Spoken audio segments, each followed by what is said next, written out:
რაც შეეხება დაგეგმარებას, ხო? ძალიან მიღებული პრაქტიკა არის, ძალიან კარგად მუშაობს იქ, coaching-ში იქნება თუ lifestyle coaching-ი და ზოგადად აი ესეთი coach-ურ მიმართულებებში 3 კითხვა. ეს არის გაჩერება, დაწყება და გაგრძელება.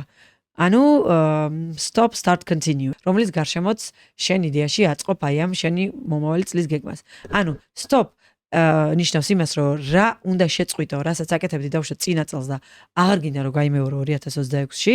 შემდეგი არის start-ი, ანუ დაწყება.